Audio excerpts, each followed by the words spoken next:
പെട്ടെന്ന് ഒരു പ്രതീക്ഷിക്കാത്ത ഒരു കാര്യമാണ്. അതെ അതെ, സന്തോഷം. നീ എന്താ പറയുന്നത്? അല്ല, ഒരുപാട് പുരസ്കാരങ്ങൾ കിട്ടിയിട്ടുണ്ട്. ഇപ്പൊ രാജ്യത്തിന് തന്നെ മറ്റൊരു പുരസ്കാരം കൂടെ കിട്ടുകയാണ്. പിന്നെ രാജ്യം ആദരിക്കുക എന്ന് പറഞ്ഞാൽ അതിനേക്കാളും വലിയൊരു ആദരവില്ല. സന്തോഷം. സംസ്ഥാന ചലച്ചിത്ര അവാർഡ് വാങ്ങാൻ വേണ്ടി തിരുവനന്തപുരത്ത് വന്നപ്പോഴാണ് ഈ ഒരു അവാർഡ് കൂടി, രാജ്യത്തിന്റെ ഒരു അംഗീകാരം കൂടി കിട്ടുന്നത്. സന്തോഷം, അതിസന്തോഷം. ആളുകളോട് മൊത്തത്തിൽ പറയാനുള്ളത്? എനിക്ക് സന്തോഷമാണ്, നിങ്ങൾക്കും സന്തോഷമായില്ലേ? ഇപ്പോൾ വലിയൊരു സന്തോഷം. ഇപ്പോൾ മലയാളികളെല്ലാം ഒരു മമ്മൂക്കയോടൊപ്പം പ്രാർത്ഥനയോടെ ഉണ്ടായിരുന്നു. അതിനുശേഷം കിട്ടുന്ന പുരസ്കാരം എന്നുള്ള രീതിയിൽ ഒരു ഇരട്ടി സന്തോഷം തോന്നുന്നുണ്ട്. നിങ്ങൾ സന്തോഷം കൂട്ടിക്കണ്ട, കുറേ ഇനിയും കൂടുതൽ എല്ലാവർക്കും സന്തോഷം ഉണ്ടാകുന്ന രീതിയിലുള്ള പുരസ്കാരങ്ങൾ കിട്ടട്ടെ എന്ന് ആശംസിക്കുന്നു. സന്തോഷം, സന്തോഷം.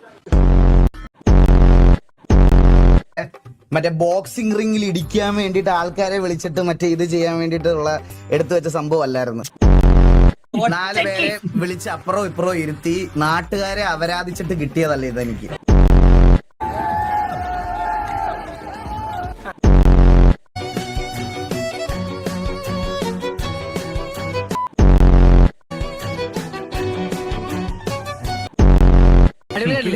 ഒറിജിനൽ ആണെന്ന് പറയില്ലടാ, അത്രക്ക് ആർട്ടിഫിഷ്യൽ ആയിട്ട്.